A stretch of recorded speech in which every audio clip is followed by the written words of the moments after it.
Amém. Boa noite a todos.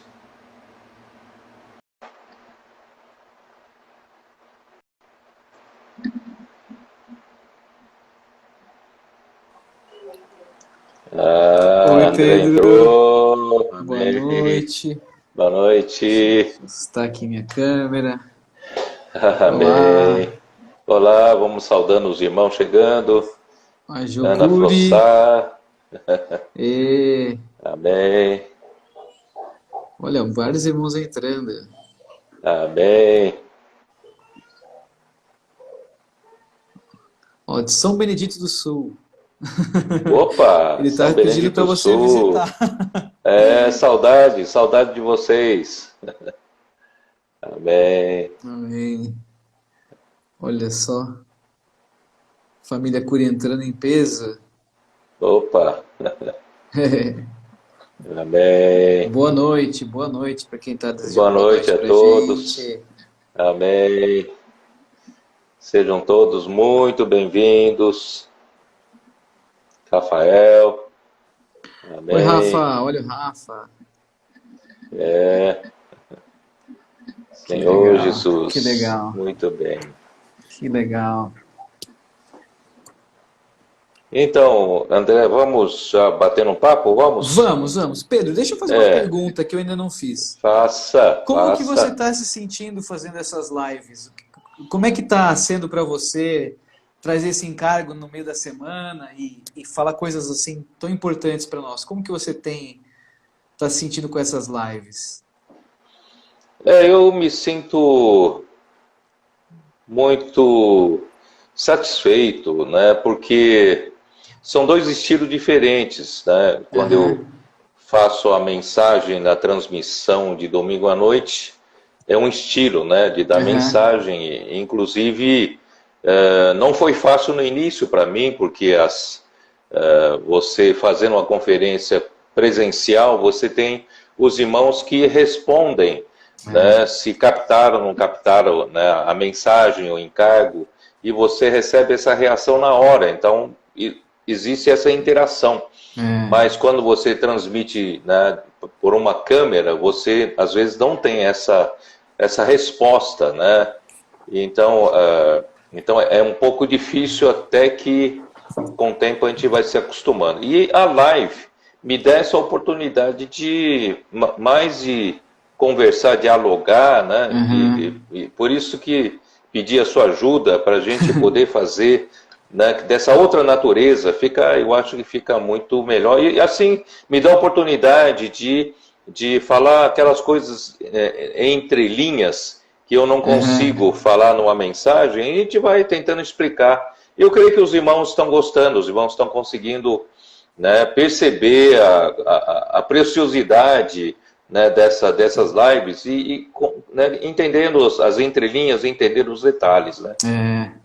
Eu sinto assim que essa live realmente a gente dá uma parada, né? Olha esses detalhes, mas a gente entra profundamente, porque o senhor está falando muito nessas lives. E a gente está vendo irmãos anotando, né? Fazendo sinopse, mandando para as pessoas, encaminhando os links. Então, tá muito gostoso, tá muito legal. Eu tô, para mim que tô tendo essa honra de participar com você sempre, tá fazendo muito bem. Então, André, eu queria começar falando um pouco de Apocalipse 12, né? Aham, Porque esse domingo último eu falei do Apocalipse 14. E eu certo. sei que existe uma dúvida qual é a relação dos vencedores de Apocalipse 12 e Apocalipse 14, né? Uhum, Hoje mesmo, né, alguém me fez essa pergunta, então vou deixar claro, né, de uma vez por todas, né, tá. aquilo que o Senhor deixou para nós, pelo menos a minha maneira de ver, tá? Eu vou deixar Uhum, claro a minha maneira de ver, tá? tá. Apocalipse 12, aqui fala do filho varão. E Uhum, nós explicamos que a mulher é a totalidade, né, do povo de Deus. E no Novo Testamento, na era da igreja, então a mulher é representada pela igreja. Então uhum, nós estamos na era da igreja, essa mulher é a igreja que está para dar à luz o filho varão. E uhum, o filho varão é a parte forte, a parte que luta pelo reino de Deus, né? E quando esse filho varão nascesse, e o dragão, né, estaria pronto para devorar, mas esse filho varão, quando nascesse, seria arrebatado até o trono de Deus, né, no terceiro céu, e de lá, né, desceria em parousia na vinda com nosso Senhor Jesus Cristo, né? Então, existe uma interpretação que até nós recebemos há muito tempo atrás, e essa interpretação dizendo que o filho varão representa os vencedores que já dormiram no Senhor, né? Certo. Mas eu vejo da seguinte maneira, eu vejo que o filho varão, ele é a totalidade dos vencedores, incluindo os que já dormiram, mas também inclui os vivos, os que estiverem vivos por ocasião do arrebatamento, né, dos vencedores. Por que eu digo isso, vê, André? Sabe por quê? Porque ele fala assim, né, vamos lá para Apocalipse 12, versículo 4, né, diz: do dragão a sua cauda arrastava a terça parte das estrelas do céu, as quais lançou para a terra, e o dragão se deteve em frente da mulher que estava para dar à luz. Não sei se você entendeu. Aqui, então, existe uma ação, ação que está ocorrendo, está acontecendo. Ora, se for somente os santos que já dormiram, não há nenhuma ação. É verdade. Não sei se você entendeu, né? Não haveria... se todos já dormiram, não haveria nenhuma ação. Então aqui diz, a mulher que estava para dar luz. Então há uma ação, alguém está vivo aqui, né? A fim de lhe devorar o filho quando nascesse. Nasceu-lhe, pois, um filho varão. Essa é a ação. É a ação, quer dizer, há um momento em que o filho varão nasce.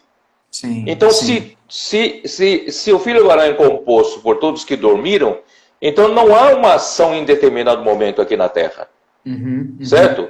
Então, por isso, para mim, tá, o filho varão, ele engloba todos os vencedores que já dormiram, mais os que estarão vivos. Então, são os que estarão vivos que vão provocar esse momento. Esse momento do arrebatamento do filho varão. Não é?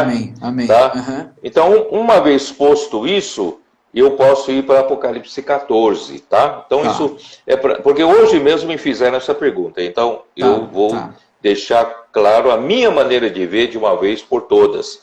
E Apocalipse 14 fala especificamente dos vencedores vivos.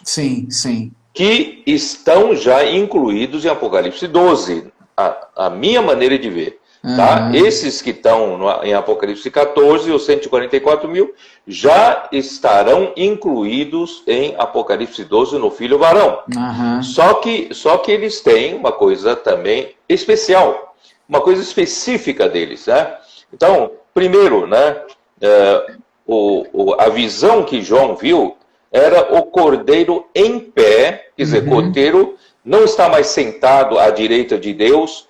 Nessa hora, Deus já, né, deu ordem para cordeiro começar, no final dos tempos, começar a sua ação, porque os vencedores já estarão prontos para se posicionar do lado dele, para esse momento tão importante para a economia de Deus, que é encerrar esta era, terminar com o reino desse mundo, que Satanás reina, para que, né, aquela pedra de Daniel 2, né, quebre, né, esmiúce, né, batendo nos pés daquela estátua que representa todas as nações, né, até desde o Império Babilônico, Império Medo-Persa, Império Macedônico, Império Romano, né, e até, né, as nações finais, que se levantarão, né, os 10 reis, se levantarão obedientes ao anticristo e ao falso profeta para lutar contra Deus e contra o povo de Deus. Tá? Então, Então, então, Cordeiro, nessa hora, em Apocalipse 14, ele estará em pé. Estará em pé, não está mais sentado. Amém. Porque Deus falou, vou ler de novo lá em Salmo 110. Salmo 110. 110. Eu estou com a Bíblia King James atualizada aqui, aberta, aqui do meu lado. Estou com ela aberta já em Salmo 110, porque eu falei, eu acho que Pedro vai ler esse versículo logo no início. Eu estou com ele aqui também. Então, assim, o versículo 1 fala assim, assim declarou o Senhor ao meu Senhor, né? O Senhor aqui é Deus, Pai, amém, né? Amém. Ao meu Senhor é o Senhor Jesus. Assenta-te à minha direita, quer dizer, o Pai fala para o Filho, que agora possui a humanidade, isso é importante. Assenta-te à minha direita, assenta-te, aqui não fala para ficar em pé. Assenta-te à minha direita e aguarda. Então, nosso Senhor Jesus agora está aguardando, está sentado. Mas vai ter um momento que ele vai ficar de pé, quando nós ficarmos prontos para lutar do seu lado. E eu quero dizer que estamos quase nesse momento. Por isso, queridos irmãos, essas semanas todas, a palavra profética que nós temos falado, queridos irmãos, eu não tenho a mínima preocupação de ser um apresentador, um pregador eloquente, conhecedor da Bíblia, para todos me aplaudirem. Eu não tenho a mínima preocupação. A minha preocupação, queridos irmãos, é preparar a igreja para esse momento final. Amém. Vai haver um momento em que Cristo vai ficar de pé. Mas isso quando os 144 mil estiverem prontos. Tá? Então, a minha preocupação é só essa. Eu quero preparar a igreja.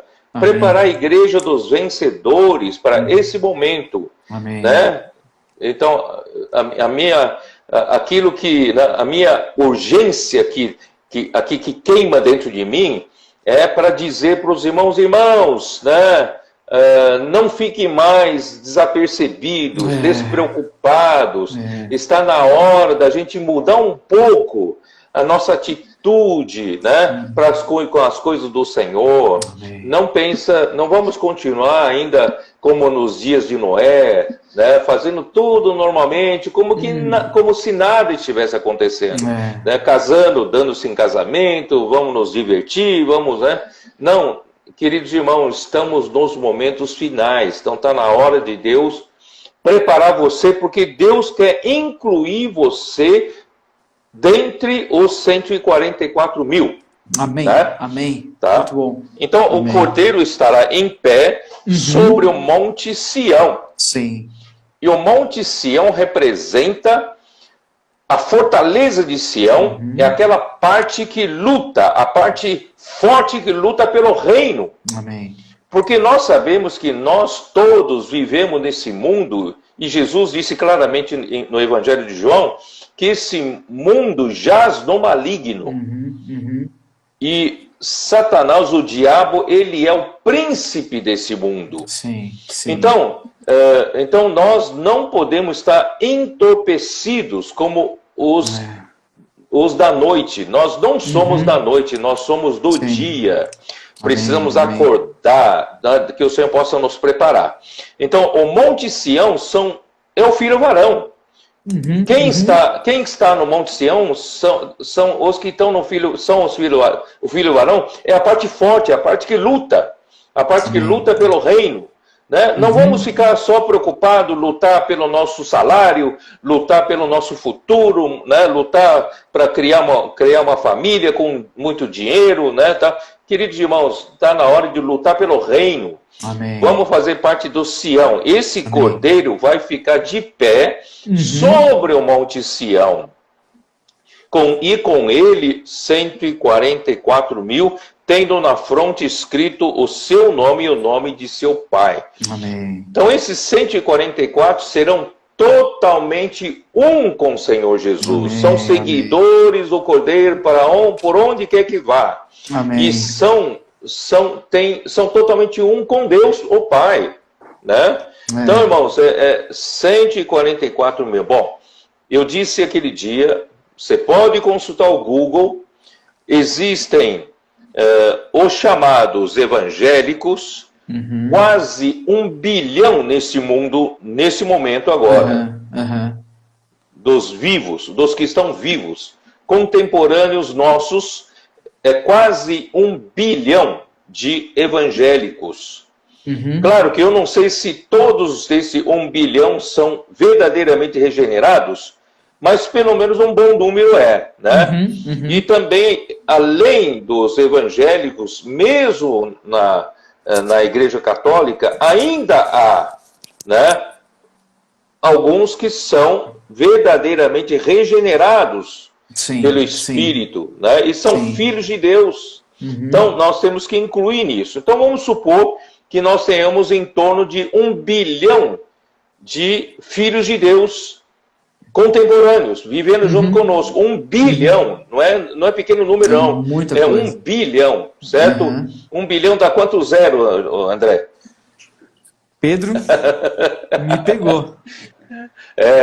Dá 9 zeros? 9 zeros, isso, 9 zeros. 1 milhão são 6 zeros. 1 milhão é 6 zeros, exatamente. E 1 bilhão são 9 zeros. E 1 bilhão...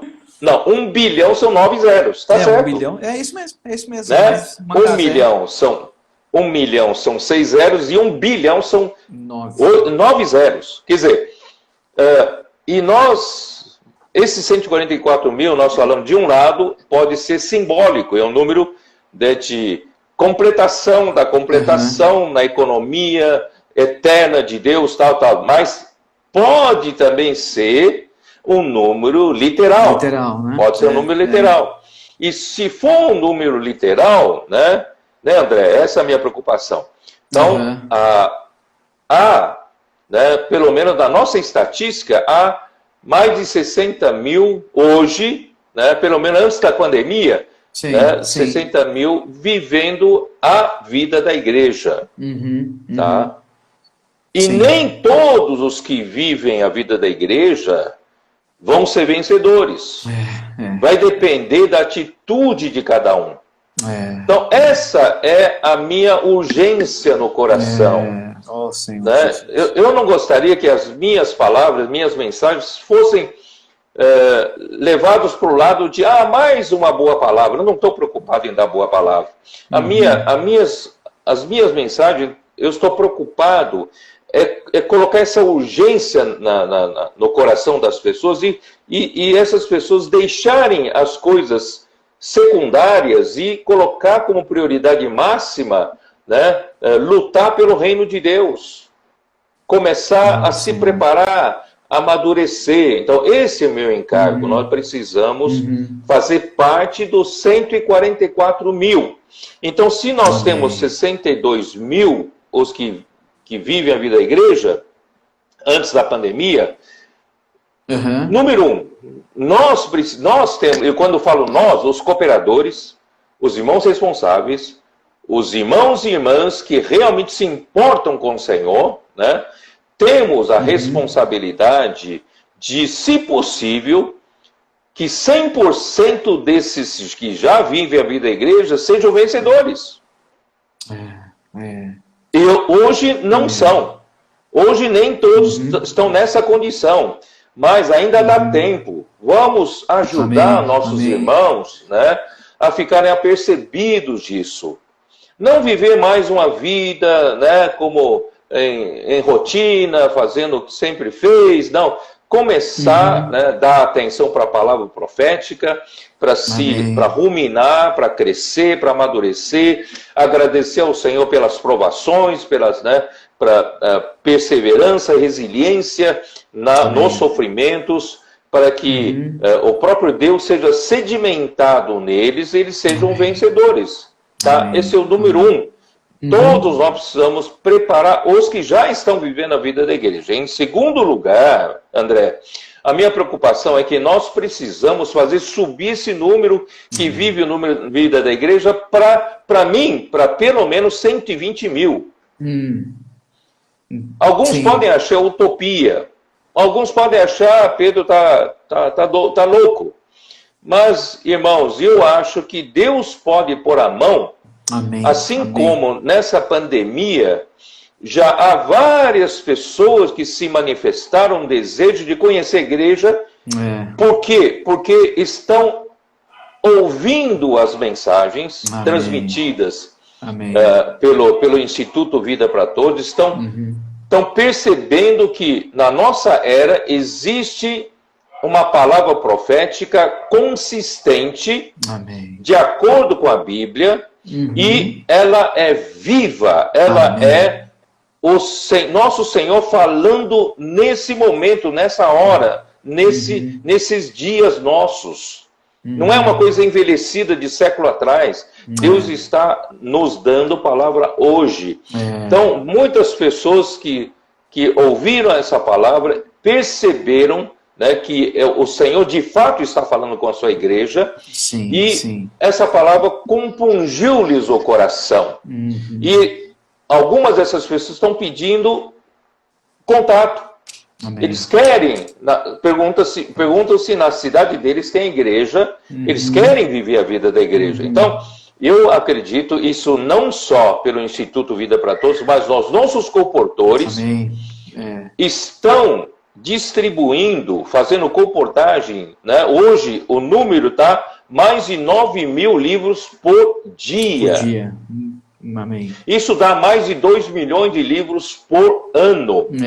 Então, e eles estão orando com as pessoas. E as pessoas são aquelas pessoas mais necessitadas. São pessoas que estão desesperadas da vida. São pessoas que o casamento está ruindo. São pessoas que a família está se como é que é? Desfazendo, né? O desespero das pessoas, né? Não encontrando o sentido da vida, né? Então, coisas desse tipo.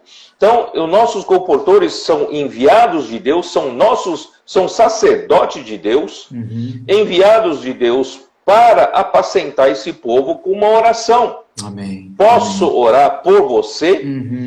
E logo em seguida deixam na mão das pessoas livros que falam do evangelho do reino. Amém. Já colocando-os debaixo do encabeçamento de Cristo. Esse é o evangelho do reino.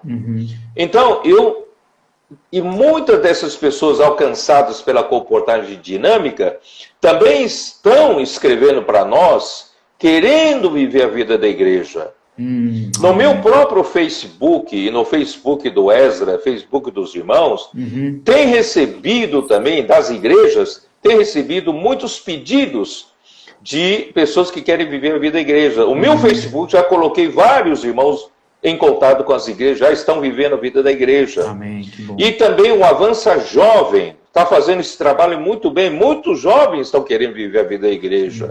Né? O Expo Livro, quando estava funcionando, e vai voltar a funcionar.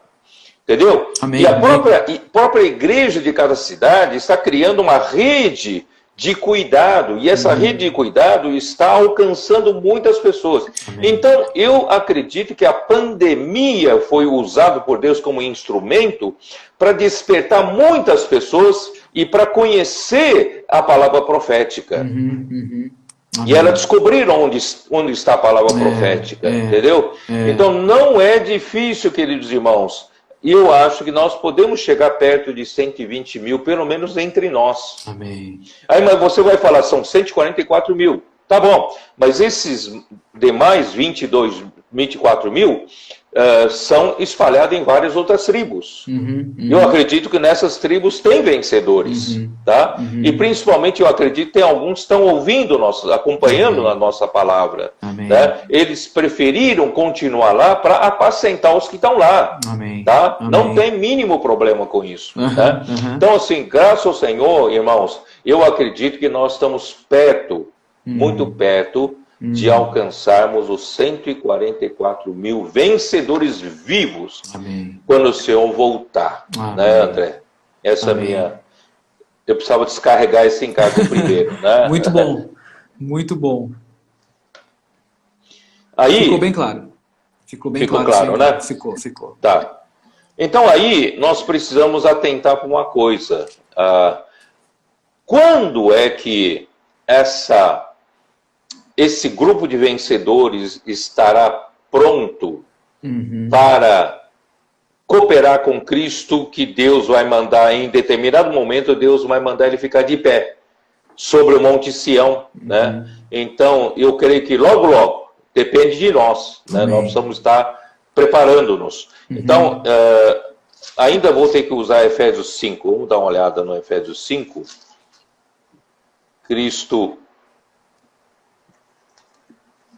Cristo amou a igreja, né? A igreja é a noiva de Cristo, né? É a mulher, né? A esposa. Então aqui, Efésios 5, versículo 25, né? Maridos, amai vossa mulher, como também Cristo amou a igreja e a si mesmo se entregou por ela. Amém. Na verdade, o casamento é uma sombra da realidade do que Deus quer fazer com Cristo e a igreja. Tá? Então, Deus, o Criador, ele determinou no seu plano eterno que o seu filho um dia se tornaria homem, se encarnaria, né, em uma criatura, homem, de nome Jesus, né? E esse Jesus viveria aqui na terra sob o comando do Pai, uma vida perfeita.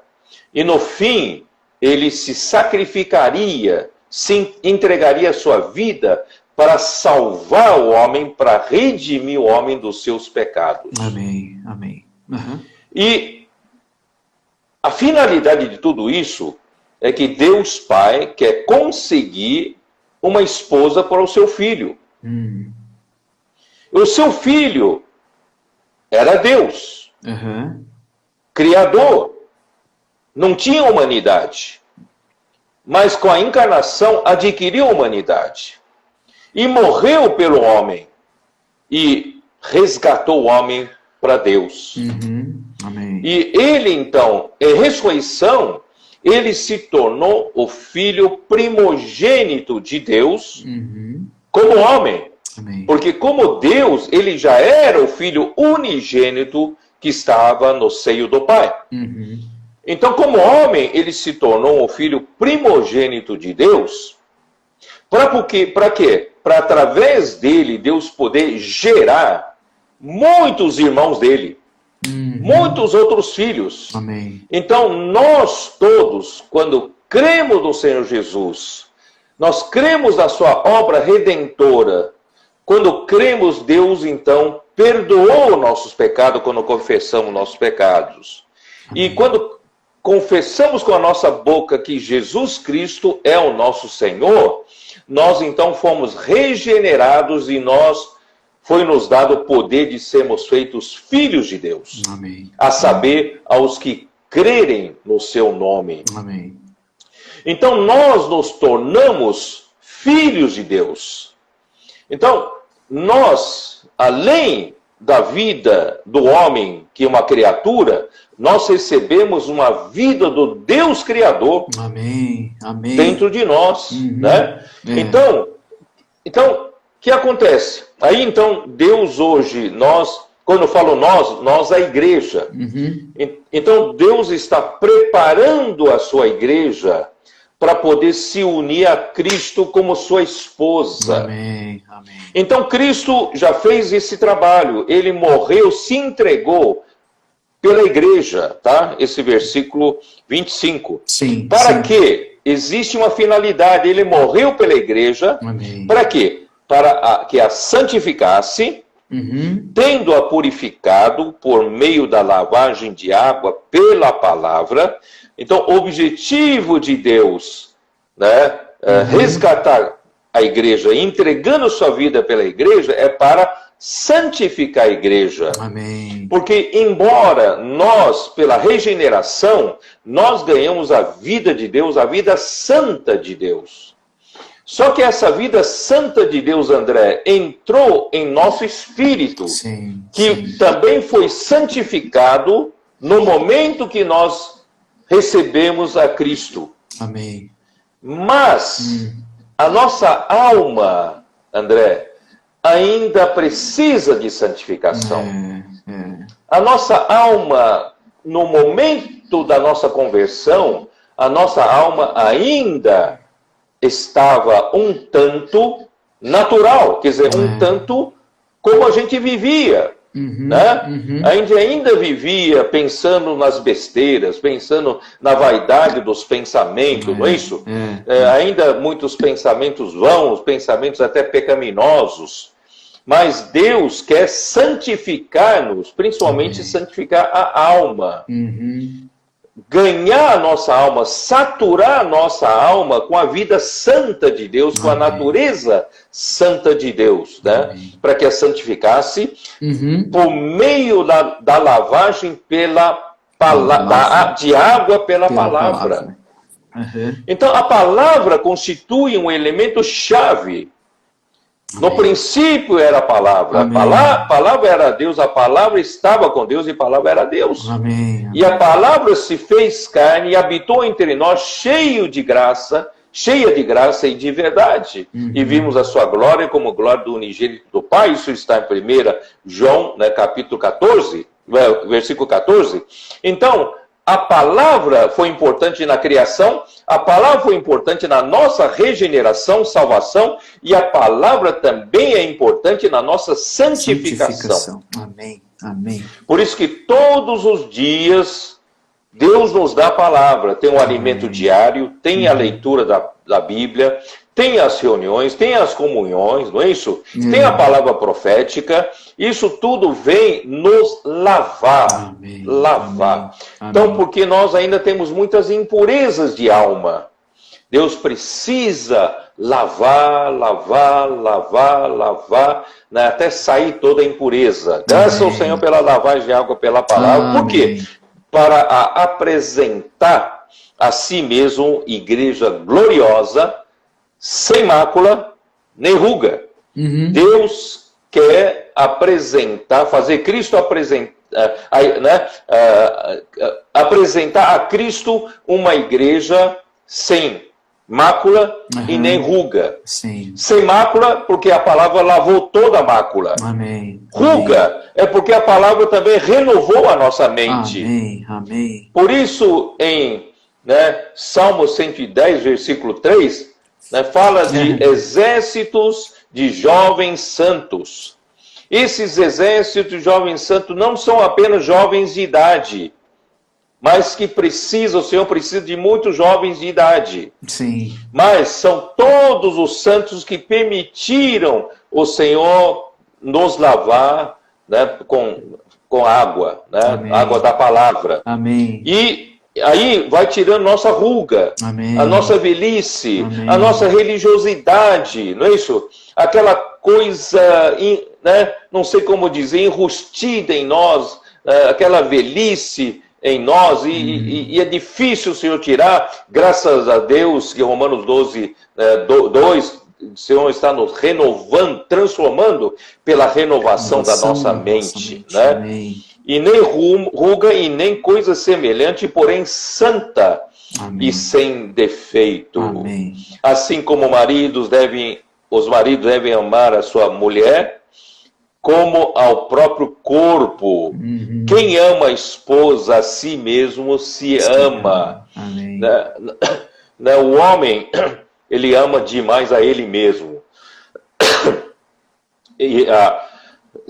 Por isso que a Bíblia fala, amar ao próximo com a si mesmo. A gente ama demais a nós mesmos, sempre nos defendendo, sempre nos justificando quando fazemos alguma coisa errada. Né? Sempre a culpa está nos outros e não em nós, né? Porque a gente se ama muito.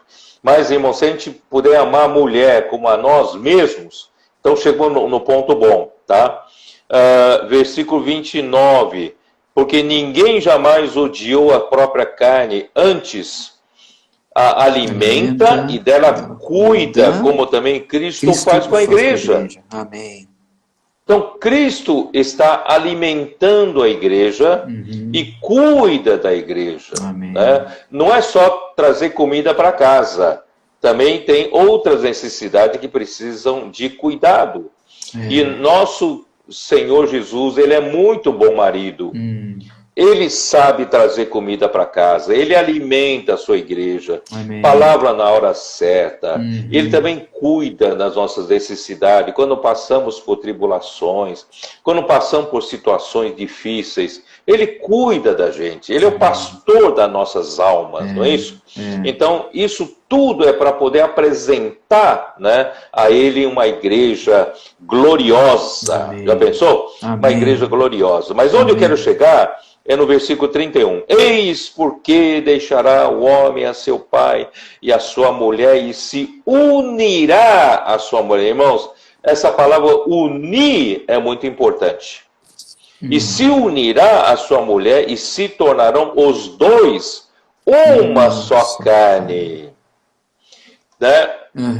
Adão, né? Deus fez Adão adormecer e Deus tirou uma costela de Adão e formou a mulher com aquela costela.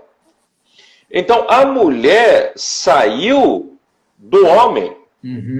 E no casamento a mulher volta para o homem e volta a ser um. Porque antes de tudo só havia Adão. Adão com essa costela nele. Mas quando Deus adormeceu, Deus tirou essa costela de Adão e formou a mulher. E o homem acordou, ele disse, esta, né, como é que é? Esta final é, né? Carne da minha carne, como é que é? Osso dos meus ossos, né? Deus falou chamar-se a varoa.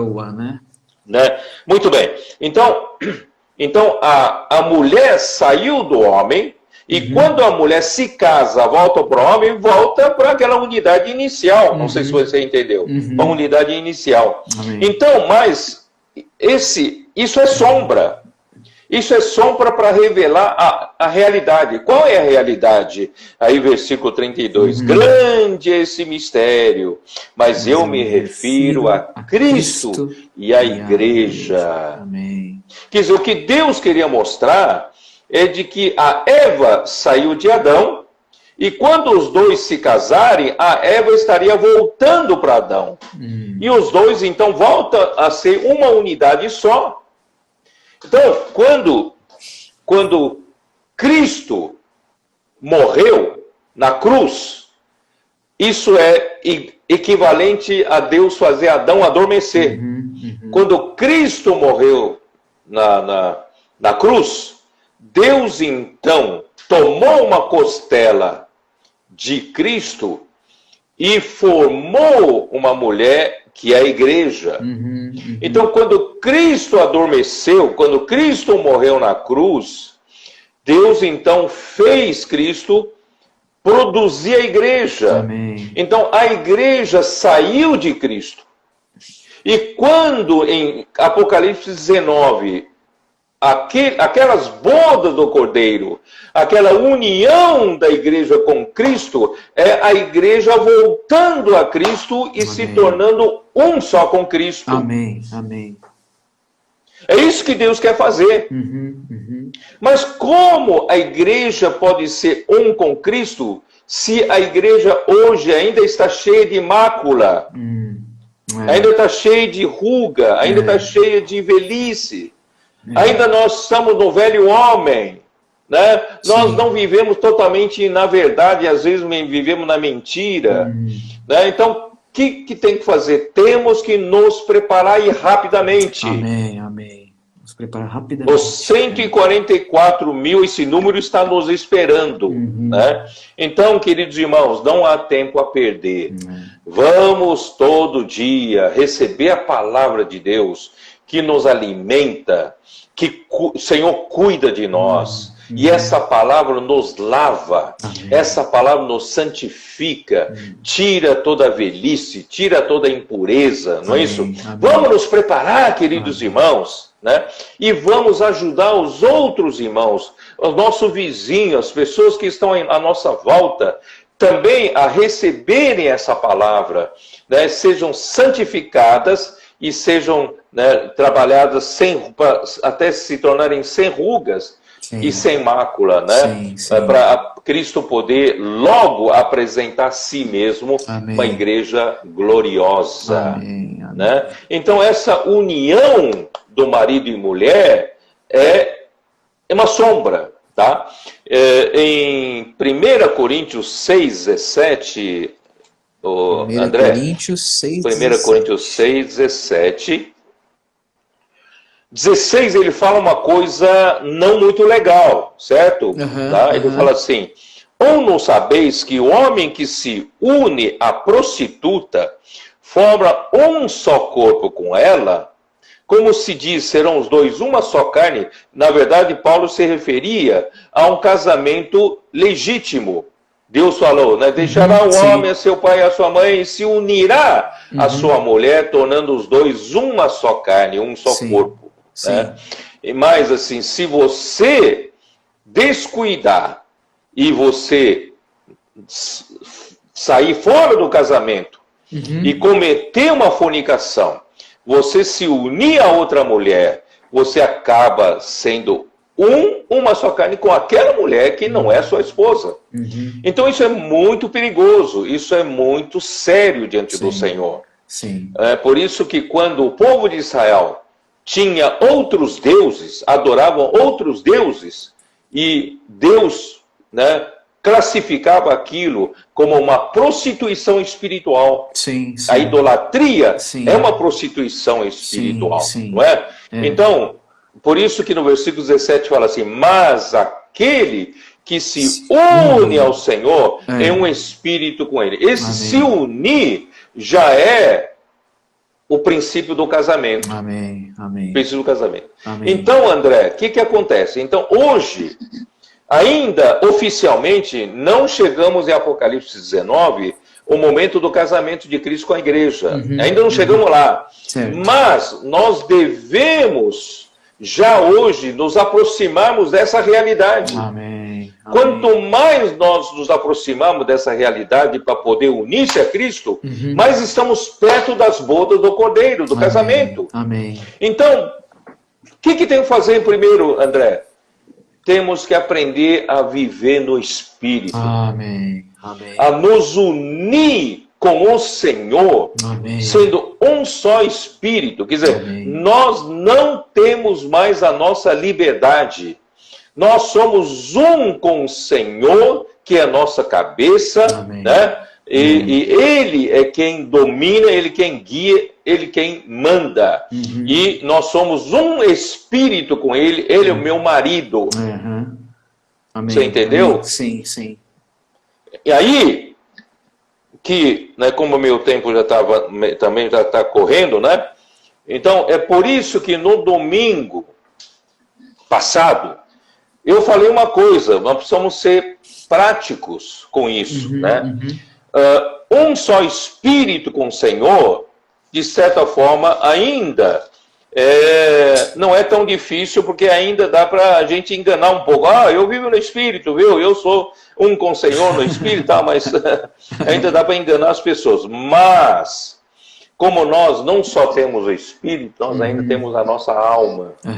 E a nossa alma, quando não é madura, quando não é trabalhada pelo Senhor, não é domada pelo Senhor, nós somos rebeldes. Nós não obedecemos o comando do Senhor. Nós ainda temos a nossa maneira de ver as coisas. Temos as nossas opiniões diferentes das do Senhor, não é isso?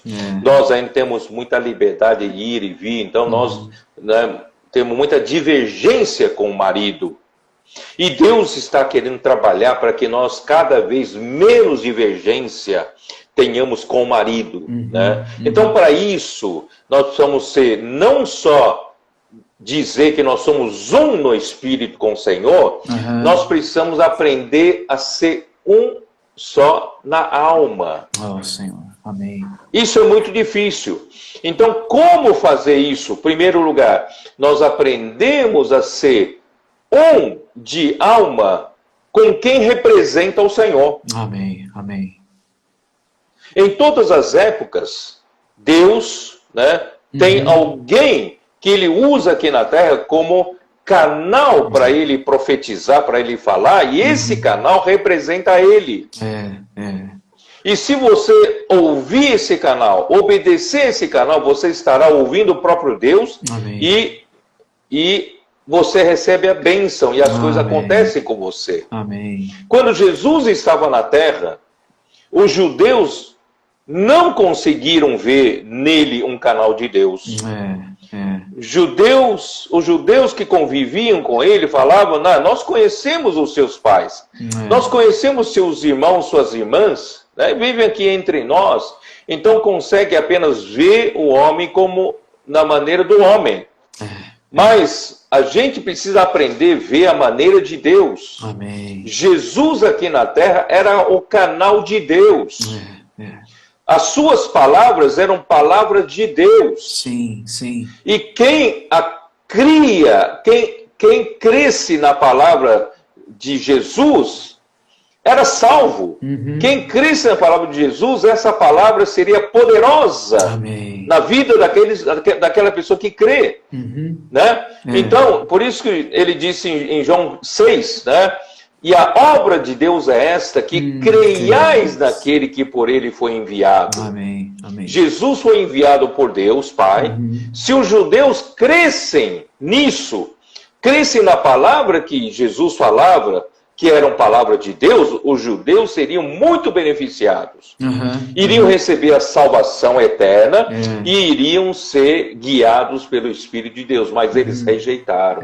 É verdade. E os apóstolos que Jesus mandou depois disso, os 12 apóstolos liderados por Pedro, e os judeus também não ouviram, né? Alguns foram salvos, mas a maioria não ouviu. E Paulo, ele foi pregar o evangelho aos gentios. Sim. E ele também encontrou muita dificuldade de divergências de opiniões e tal. E o homem na alma é muito difícil, muito difícil. Por isso que Paulo fala em Filipenses 2, vou ler aqui para você, Filipenses 2, versículo 1. Se há, pois, alguma exortação em Cristo, alguma consolação de amor, alguma comunhão do Espírito, e se há entranhados afetos e misericórdia, que nós vimos que é o esplâncnon, se realmente há essa realidade do sentimento do esplâncnon, né, que são os verdadeiros sentimentos de Cristo, genuíno sentimento de Cristo, cheio de amor, cheio de compaixão, se tem essa realidade, vocês então têm que ter a situação que eu estou pedindo para vocês do versículo 2. Completai a minha alegria, de modo que penseis a mesma coisa. Tenhais o mesmo amor, sejais unidos de alma, tendo o mesmo sentimento. Olha, é muito fácil você dizer, eu sou um com Deus, eu sou um espírito com o Senhor, mas você ser um com os homens, e principalmente ser um com quem lidera. Quem está na frente falando a palavra profética é muito difícil, porque ele é um homem. Sim, sim. Ele é um homem. Sim. Por isso que em 1 Tessalonicenses 2,13, os tessalonicenses encontraram logo no começo o segredo da bênção. É isso mesmo. E qual foi o segredo da bênção, André? Eles receberam a palavra que eles ouviram de Paulo e de Silas. Eles não acolheram como palavra de homens, eles acolheram como palavra de Deus. Sim. E Paulo fala, como de fato é a palavra de Deus. Amém. Né? E essa palavra que é de Deus, ela está trabalhando, operando eficazmente em quem crê. Então eles creram. Essa palavra, então, é viva, essa palavra é poderosa. Eles, então, largaram os ídolos, se converteram a Deus vivo e verdadeiro. Então, essa palavra é que faz a obra de Deus. Então, tem que ser um com o apóstolo. Sim. Tem que ouvir a palavra do apóstolo como vinda de Deus. Por isso que no Filipenses 2 ainda, no versículo 20, quando Paulo fala, né, para os filipenses, né, que eu vou mandar um cooperador meu, Timóteo, até vocês, né, para ajudar vocês. Mas eu vou mandar ele porque eu poderia ter mandado outro. Mas eu mando ele por quê? Porque a ninguém tenho de igual sentimento que sinceramente cuide dos vossos interesses. Um verdadeiro cooperador de Paulo, ele era um com Paulo, Amém. um só sentimento e um só de alma. Amém. Amém. Ele tinha uma afinidade tão grande com Paulo, uma confiança tão grande em Paulo, que ele confiava no Paulo cegamente. Sim, sem sim. questionar, Sim, certo? sim. Pois todos eles buscam o que é seu próprio, quer dizer, os outros cooperadores, eles buscavam o que era o seu próprio. Tem a sua própria obra, tem as suas próprias realizações, né, suas próprias mensagens, né, mas Timóteo não se preocupava com isso. Timóteo tinha, o que eu gosto dessa palavra, André, eu gosto de falar dessa palavra, cumplicidade. Amém, amém. Cumplicidade. Timóteo era cúmplice de Paulo. Tem uma definição de cumplicidade que hoje eu li. A cumplicidade é você ser um com a pessoa que tem uma realização a efetuar. E você ajudá-lo, né? Para realizar isso. Então, Amém. não é você tem a sua realização. Quando você é cúmplice de alguém, esse alguém tem uma realização a fazer e você é totalmente um com ele sem questionar. Amém. Entendeu? Então, hoje, a mesma coisa. O Senhor mandou aqui na terra, tem a liderança na obra, tem os profetas do Senhor, tem a palavra profética, né? Sim, mas sim. se cada um de nós temos o que é nosso próprio, nós não vamos ter essa unidade para amanhã se unir com Cristo. É verdade, é verdade. Cristo vai se unir com uma noiva dividida. Puxa vida. Cada um com a opinião, cada um com a sua própria obra, cada um fazendo o que bem lhe entender. Não, Deus precisa, André, para ele poder voltar. Senhor. Amém. Precisamos abandonar a nossa própria obra. Senhor Jesus. Abandonar nossas próprias mensagens. Sim, sim. Vamos falar a mesma coisa. Amém. Vamos pensar a mesma coisa. Vamos ter o mesmo sentimento. Amém. Não tenha alguma coisa, você quer mostrar para os outros que eu também sei falar, eu também tenho minhas coisas. Isso só vai atrapalhar a nossa união com Cristo. Senhor, é verdade, Pedro. É verdade. Nós precisamos ser unidos de alma hoje. Amém, amém. Não busque, né? Não busque reconhecimento na igreja, na obra do Senhor. Não busque, né, a sua, como é que fala, o seu futuro próprio. Sim. Queridos irmãos, nós não temos um futuro. Nosso futuro está como libação para o que o Senhor está fazendo aqui na terra. Amém, tá? amém. Bom, então com isso, André, eu só quero dizer, olha só hoje, André, hoje, um cooperador, nós hoje estávamos conversando, uma coisa secular. Ele falou assim, ó, eu tenho um jovem aqui que ele é meu braço direito. Ele tem me ajudado muito. Eu apenas comentei, eu não falei nada, eu não pedi nada para ele. Eu apenas comentei, ó, a eleição é próximo final de semana, eu nem sei onde eu vou votar. Ele falou só isso, não pediu para o jovem fazer nada. No dia seguinte, esse jovem mandou uma mensagem para ele, ó, o seu local de votação vai ser nessa escola, nesse lugar, e da sua esposa vai estar nesse lugar, nesse lugar. Olha só. Aí eu me lembrei daquilo que eu falei para você. Você lembra? Eu lembro, sim, Pedro. Em 2 Samuel 23, É, Davi apenas suspirou. é. Quem me dera, né, que eu pudesse beber daquela água que está ali junto à guarnição dos filisteus. Eu lembro. E os três valentes ouviram essa palavra, não questionaram se essa... Puxa vida, se você pensar racionalmente, Davi, por causa de uma água, né? Você está arriscando a vida dos outros para pegar água.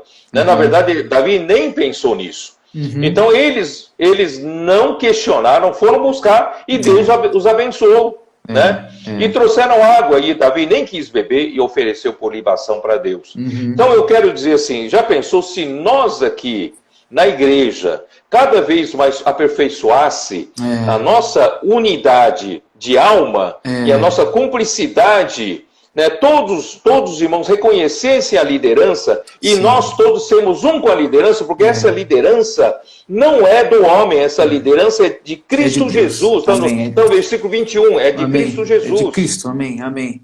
Entendeu? Sim. Então não é o irmão que está na frente, não olhe para o homem, é o Senhor. Amém. Sabe, o momento que você estiver disposto a sacrificar a sua obra, de falar suas mensagens, e você buscar com quem está liderando, falar coisa própria do que é de Cristo Jesus, né, André? Nós vamos aperfeiçoando cada vez mais a nossa unidade. Amém. E aí, irmão, vai chegar um momento, André, meu tempo já terminou, né, chegar um momento em que Cristo vai ficar de pé. Amém, amém. Sobre o Monte Sião. Amém. Por quê? Porque os 144 mil estão prontos. Amém. Esses 144 somos nós. Amém. E eu quero crer, queridos irmãos, quem está nos ouvindo, vamos nos preparar. Amém. E vamos chamar muitos outros para fazerem parte desses 144 mil vencedores. E isso é sério, isso é sério. Amém. O tempo é curto, não tem mais muito tempo. Nós precisamos começar já a pregar evangelho, né? Tal. Tá bom, André? Amém. Quer falar um pouquinho? Vai, fala. Só os irmãos que pediram qual que é esse último trecho, né? É Filipenses 2, 19 a 21, esse de Timóteo. Foi para Tessalonicenses e voltou para Filipenses, que perguntaram para a gente aí. Então, acho que é isso, Pedro. Tá bem no finalzinho. Só lembro só para os irmãos que perguntaram isso. Mas olha, realmente, a palavra de hoje é cumplicidade e a gente precisa desse sentimento com o apóstolo, com a palavra de Deus, para não ter incompatibilidade, né, Pedro? É uma semente que precisa... não pode ter nenhuma mácula nesse ponto. Nosso coração tem que ser muito puro. Obrigado por essas palavras hoje, Pedro. Muito obrigado. Nada para nós, tudo para o Senhor. Nada para nós. Amém. Que eu decresça, que Ele cresça. Amém. Amém. Deus abençoe a todos. Amém. Tchau, tchau. Boa noite. Tchau, irmãos. Tchau, Pedro. Amém. Muito obrigado. Boa Amém. Noite. Abraço. Tchau, tchau. Amém. Tchau.